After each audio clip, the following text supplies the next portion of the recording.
BJP ಅವರು ಇವ್ರನ್ನ ಒಳಗೆ ಹಾಕಬೇಕು ಅಂತಂದ್ರೆ ಇವರು ಕಾಂಗ್ರೆಸ್ನ ಬಗ್ ಬಡಿಬೇಕು ಅಂತ ತಾನೇ ಮಾಡಿರೋದು. ಡಿ ಕೆ ಶಿವಕುಮಾರ್ ಅವ್ರನ್ನಲ್ಲ, ಕಾಂಗ್ರೆಸ್ ಅನ್ನ ಕುಗ್ಗಿಸಬೇಕು ಈ ರಾಜ್ಯದಲ್ಲಿ ಅಂತ ಮಾಡಿರ್ತಕ್ಕಂಥ ವಿಚಾರ ನಿಮಗೂ ಕೂಡ ಗೊತ್ತಿದೆ. ಅಂತದ್ರಲ್ಲಿ ಸುಮ್ಮನೆ ಅನವಶ್ಯವಾಗಿ ಹೋಯ್ತಾರೆ. ಸೆಪ್ಟೆಂಬರ್ ಅಲ್ಲಿ ಕ್ರಾಂತಿ ಆಯ್ತದೆ, ಈ ಆಗಸ್ಟ್ ಅಲ್ಲಿ ಕ್ರಾಂತಿ ಆಯ್ತದೆ ಅನ್ಕೊಂಡು ಸುಮ್ಮನೆ ನಿಮ್ಗೆ ಮಂತ್ರಿ ಮಾಡಿದೀವಿ. ಏನ್ ಮಂತ್ರಿ ಆಗದೆ, ಸರ್ಕಾರ ಏನ್ ಮಂತ್ರಿ ಮಾಡೋದೆ? ಸಹಕಾರ ಸಚಿವರು. ನಿಮ್ಮ ಇದರಲ್ಲಿ ಬೆಳವಣಿಗೆ ತೋರಿಸಿಂದ ನೀವು ಬಿಟ್ರೆ ನಾನು ಡಮ್ ಅನ್ಸ್ತೀನಿ, ನಾನು ಇನ್ನೇನು ಕ್ರಾಂತಿ ಆಗಿ ಇವೆಲ್ಲ ಯಾಕೆ ಬೇಕಾಗಿತ್ತು? ಯಾರು ಕೇಳಿದವ್ರು ಇವ್ರನ್ನ? ನೀವು ಕ್ರಾಂತಿ ಇಲ್ಲದೆ ಆಗದೆ ಅಂತ ಅದನ್ನ ನೀವು ಅವ್ರನ್ನೇ ಕೇಳಬೇಕು. ಅವ್ರು ಮಾತಾಡೋದು ನೋಡಿದ್ರೆ ನಂಗೆ ಅನಿಸ್ತದೆ. ಇವರೆಲ್ಲ ಡಿ ಕೆ ಶಿವಕುಮಾರ್ ಅವರು ಸಿಎಂ ಆಗೋದನ್ನ ತಪ್ಪಿಸೋದಕ್ಕೆ ಬಹಳಷ್ಟು ಒಂದು ರಣತಂತ್ರ ಮಾಡ್ತಾ ಇದ್ರು. ಈಗ ಅವ್ರು ನೋಡಿದಂತ ಕೆಟ್ಟಕ್ಕೆ ಅವರೇ ಬಿದ್ದಿದ್ದಾರೆ ಅಂತ ಅನ್ಸಿದ್ರು. ಅದ್ರ ಬಗ್ಗೆ ನಾನು ರಿಯಾಕ್ಟ್ ಮಾಡೋದು ಸೂಕ್ತ ಅಲ್ಲ. ನೋಡ್ರಿ, ನಮ್ಮ ಪಕ್ಷದಲ್ಲಿ ಯಾರನ್ನು ಕೇಳಿ ಹೈಕಮಾಂಡೇ ಅಂತಿಮವಾದಂಥ ಡಿಸಿಷನ್ ಆಯ್ತಲ್ವ. ಆಮೇಲೆ ಈ ಶಾಸಕರದ್ದು ಕೂಡ ಅಂತಿಮವಾದಂಥ ಡಿಸಿಷನ್. ಬಟ್ ಹೈಕಮಾಂಡ್ ಅನ್ನ ಓವರ್ಲುಕ್ ಮಾಡಿ ಹೋಗತಕ್ಕಂಥ ವಿಚಾರಗಳಲ್ಲಿ ಶಾಸಕರು ಕೂಡ ಆ ಒಂದು ಹೆಜ್ಜೆಯನ್ನ ಇಕ್ಕಲ್ಲ ಅಂತಕ್ಕಂಥದ್ದು ನಮ್ಮ ಭಾವನೆ. ಹೈಕಮಾಂಡ್ ತೀರ್ಮಾನ ಮಾಡ್ತದೆ. ಸಿದ್ದರಾಮಯ್ಯನವರು ಇದ್ದಾರೆ, ಹಿರಿಯ ಸಚಿವರು ಖರ್ಗೆ ಸಾಹೇಬರು ಇದ್ದಾರೆ, ಹಿರಿಯ ಮುಖಂಡರುಗಳೆಲ್ಲ ನಮ್ಮ ಪಕ್ಷದಲ್ಲಿ ಇದ್ದಾರೆ. ಅವರೆಲ್ಲ ಕೂತ್ಕೊಂಡು ತೀರ್ಮಾನ ಮಾಡ್ತಾರೆ. ಅದು ಯಾಕೆ ನಮ್ಗೆ ಉಸ್ತುವಾರಿ? ಅದು ನಮ್ಮ ಕೆಲಸ ಏನು? ಎಮ್ ಎಲ್ ಎ ಮಾಡಿದಿರಾ, ಚೇರ್ಮನ್ ಮಾಡಿದಿರಾ, ಮಂತ್ರಿ ಮಾಡಿದಿರಾ, ನಿಮ್ ರಾಜ್ಯದ ಕೆಲಸ ಮಾಡ್ರಿ. ನಿಮ್ಗೆ ಯಾಕೆ ಬೇಕಾವೆಲ್ಲ? ಮುಖ್ಯಮಂತ್ರಿ ಮಾಡೋದು, ಬದಲಾವಣೆ ಮಾಡೋದು ಅದೆಲ್ಲ ಹೈಕಮಾಂಡ್ ಕೆಲಸ. ಅದು ನಿಮ್ನೇನಾರ ಕರೆದಿ ಕೇಳಿದಾಗ ನಿಮ್ಮನ್ನ ಕರೆಸಿಕೊಂಡಿಸಿ ನೀವು ಹೇಳ್ರಪ್ಪ ಏನ್ ನಿಮ್ಮ ಅಭಿಪ್ರಾಯ ಆದಾಗ ನೀವು ಹೇಳಿ. ಅದ್ಬಿಟ್ಟು ಬೆಳಿಗ್ಗೆ ಅದೇ ಕೆಲಸವೇ ನಿಮ್ಗೆ?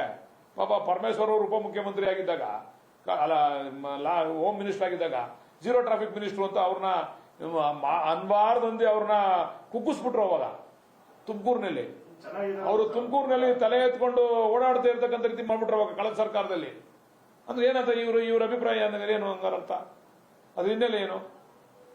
ಜೀರೋ ಟ್ರಾಫಿಕ್ ಮಿನಿಸ್ಟ್ರು ಅಂತ ಅವ್ರಿಗೆ ಹೇಳಿ ಹೇಳಿ ಹೇಳಿ ಹೇಳಿ ಅವ್ರನ್ನ ಕುಗ್ಗಿಸ್ಬಿಟ್ರಲ್ಲ ಪರಮೇಶ್ವರ್ ಅವ್ರನ್ನ. ಇದ ನಿಮ್ ಚಾಳಿ? ನಿಮ್ಗೆ ಏನ್ ಕೊಟ್ರದ್? ನಿಮ್ಗೆ ಅಧಿಕಾರ ಇವನ್ನೆಲ್ಲ ಮಾತಾಡಿ ಅಂತಾರೆ ಕೊಟ್ರದ್ ನಿಮ್ಗೆ? ಜನ ಅಧಿಕಾರನ ಕೆಲಸ ಮಾಡಿ ಏನ್ ಕೊಟ್ಟಾರ ಕೆಲಸ ಮಾಡ್ಬೇಕು ನಾವು. ನಿನ್ನೆ ರಾಜೇಂದ್ರ ಅವರು ಹೇಳಿದ್ದಾರೆ, ತಮ್ಮದು ಓಲೈಕೆಗಾಗಿ ಲೆವೆಲ್ಗೋಸ್ಕರ ತೀಟ ತೀರಿಸ್ಕೊಳ್ಳೋದಕ್ಕೋಸ್ಕರ ಯಾರು ಮಾತಾಡ್ತಾರಂತ. ನೋಡ್ರಿ, ನಾನು ಮಾತಾಡ್ತಕ್ಕಂಥದ್ದಲ್ಲ. ಮೀಡಿಯಾದಲ್ಲಿ ನೀವುಗಳನ್ನೇ ನನ್ನನ್ನು ಪ್ರಶ್ನೆ ಮಾಡಿದ್ರಿ. ರಾಜಣ್ಣ ಅವರು ದೆಹಲಿಗೆ ಜನ ಕರ್ಕೊಂಡೋಗಿ ಪ್ರತಿಭಟನೆ ಮಾಡ್ತಾವ್ರೆ ಅಂದಿದ್ಕೆ ನಾನು ಈ ಮಾತಾಡಿದೆ. ನಾನು ಅದು ಬರದೇ ಇದ್ದಿದ್ರೆ ರಾಜಣ್ಣ ಅವ್ರ ಬಗ್ಗೆ ಮಾತಾಡ್ತಾನೆ ಇರಲಿಲ್ಲ. ನಾನು ಹೇಳಿದೆ, ರಾಜಣ್ಣ ಅವ್ರ ತಪ್ಪಿನಿಂದ ಆಗಿರೋ ಕೆಲಸ ಅದು, ಅವ್ರ ಮಾತಿನಿಂದ ಆಗಿರೋ ಕೆಲಸ. ಅದನ್ನ ಹೈಕಮಾಂಡ್ ಹತ್ರ ಕೂತ್ಕೊಂಡು ಬಗೆಹರಿಸಬೇಕೇ ವಿನ ಜನ ಕರ್ಕೊಂಡೋಗಿ ಬಗೆಹರಿಸ್ಕೊಳ್ತಕ್ಕಂಥ ಅವಶ್ಯಕತೆ ಇಲ್ಲಪ್ಪ.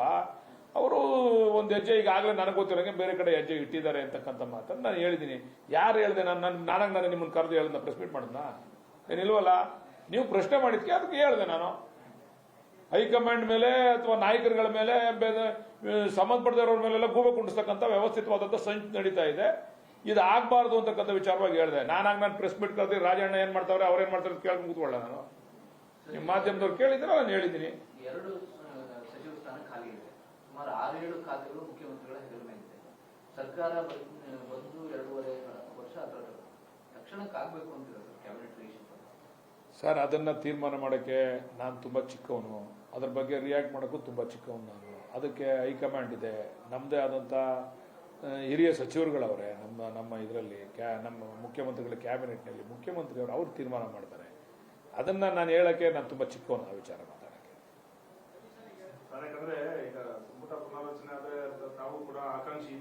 ಏನು ಆಸೆ ಅದೇ ಮಾಡ್ಬೇಕಲ್ಲ. ನಾವ್ ಹಂಗಂತ ಏನು ಹೈಕಮಾಂಡ್ ಮೇಲೆ ಜಗಳಾಡಕ್ಕಾಗ್ತದ? ಇಲ್ಲ ರಾಜಣ್ಣ ಅವ್ರು ಮಾತಾಡಕ್ಕಾಗ್ತದ ಹೈಕಮಾಂಡ್ ವಿರುದ್ಧ?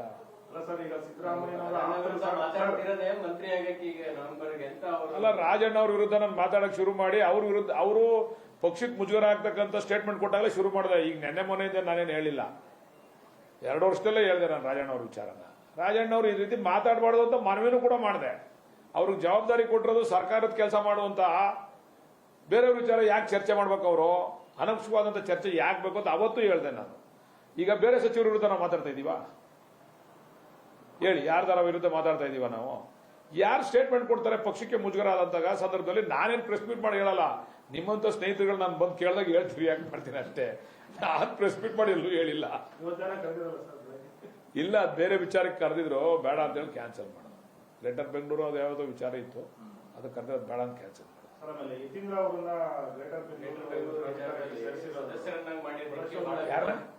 ಸಿದ್ದರಾಮಯ್ಯ ಸೇರಿಸಿದ್ದಾರೆ. ಬೆಂಗಳೂರಿನವರೇ ಅಲ್ಲ, ಇರ್ಲಿ ಬಿಡಿ ಸರ್, ಈಗ ಕಾನೂನಲ್ಲಿ ಅವಕಾಶ ಆಯ್ತಾ ಇಲ್ವಾ? ಕಾನೂನಲ್ಲಿ ಐತಲ್ವಾ? ಮತ್ತೆ ಇರ್ಲಿ ಬಿಡಿ, ಅವ್ರು ಕಲ್ತ್ಕೊಳ್ಳಿ. ಈಗ ಒಬ್ಬ ಮುಖ್ಯಮಂತ್ರಿ ಮಗ, ಅವ್ರಿಗೂ ಕೂಡ ಸ್ವಲ್ಪ ಜ್ಞಾನ ಜಾಸ್ತಿ ಆಗ್ಲಿ. ಮುಖ್ಯಮಂತ್ರಿ ಸಂಪೂರ್ಣವಾಗಿ ಎಲ್ಲ ನೋಡ್ಕೊಳಕ್ ಆಗಲ್ವಲ್ರಿ? ಅವ್ರಿಗೆ ಜವಾಬ್ದಾರಿ, ರಾಜ್ಯದ ಜವಾಬ್ದಾರಿ ಇರ್ತದೆ. ಏನಾರ ವಿಚಾರ ಬಂದಾಗ ತಂದೆ ಹತ್ರ ಹೋಗಿ ಸುಲಭವಾಗಿ ಮಾತಾಡ್ಬೋದು, ಚರ್ಚೆ ಮಾಡ್ಬೋದು. ಈಗ ಅವರು ಹೋಗಿ ಚರ್ಚೆ ಮಾಡಿ ಏನಾರ ಇದ್ರೆ ವಿಚಾರನ ತಂದೆಗೆ ಸುಲಭವಾಗಿ, ಈಗ ಬೆಡ್ರೂಮ್ ಯಾರೊಬ್ಬ ಹೋಗಾಯ್ತದೆ, ನಾನು ಹೋಗಾಯ್ತದ? ಮಗ ಹೋಗ್ಬೋದಲ್ವಾ?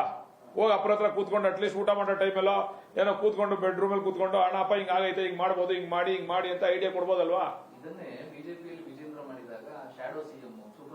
ಅಲ್ಲ, ವಿಜೇಂದ್ರ ಅವ್ರನ್ನ ಅಧಿಕೃತವಾಗಿ ಮಾಡಿರ್ಲಿಲ್ಲ. ಅಧಿಕೃತವಾಗಿ ಮಾಡಿದ್ರಾ ಹೇಳಿ ನೀವೇ?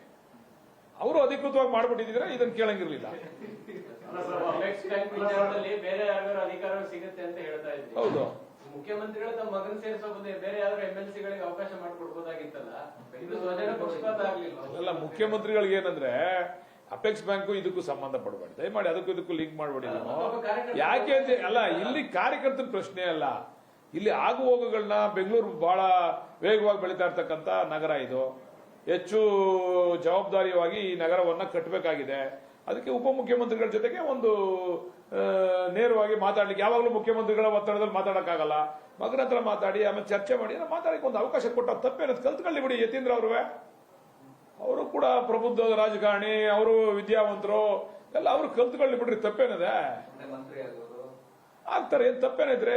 ಸಿದ್ದರಾಮಣ್ಣ ಅವ್ರ ಮಗ ಮಂತ್ರಿ ಆಗೋದ್ರ ತಪ್ಪು ನೋಡ್ರಿ. ಸಿದ್ದರಾಮಣ್ಣ ಅವರ ಕಾಣಿಕೆ ಈ ಪಕ್ಷಕ್ಕೆ ಅಪಾರ ಆಯ್ತಲ್ಲ, ಅದನ್ನ ಪ್ರಶ್ನೆ ಮಾಡಕ್ಕೆ ಯಾರಿಂದನೂ ಸಾಧ್ಯನೇ ಇಲ್ಲ. ಇಂಥ ಸಂದರ್ಭದಲ್ಲಿ ಅಟ್ಲೀಸ್ಟ್ ಅವ್ರ ಮಗನ್ಗೊಂದು ಮಂತ್ರಿ ಮಾಡಕ್ ಆಗ್ಲಿಲ್ಲ ಅಂತ ಅಂದ್ರೆ ಇನ್ನ ಪಕ್ಷ ಇನ್ನೇನ್ ಕೊಡ್ಬೋದ್ರಿ? ಅಂತ ಕಷ್ಟಪಟ್ಟು ಪಕ್ಷ ಕಟ್ತಂತವ್ರಿಗೆ ನಾವು ಅದ್ರ ಪರ ಇದೀವಪ್ಪ.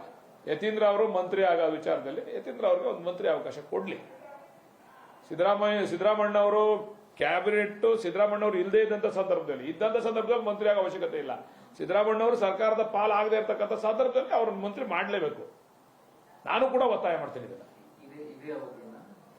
ಯಾವ ಅವಧಿನ ನಾನು ನಿಮ್ಗೆ ಅದನ್ನೇ ಹೇಳಿದ್ದೀನಿ, ಹೈಕಮಾಂಡ್ ತೀರ್ಮಾನ ಮಾಡ್ತದ್ ಕಂಡ್ರಿ ಅಂದ್ರೆ ನನ್ನೇ ಕೇಳ್ತೀರಾ? ನಾನೇನಾರ ಹೈಕಮಾಂಡ್ ಆಗ್ಬಿಟ್ಟಿದ್ರೆ ಈಗಲೇ ಹೇಳ್ಬಿಡುವೆ ನಿಮ್ಗೆ, ಇದೇ ಅವಧಿನ ಮುಂದಿನ ಅವಧಿನ ಅಂತ.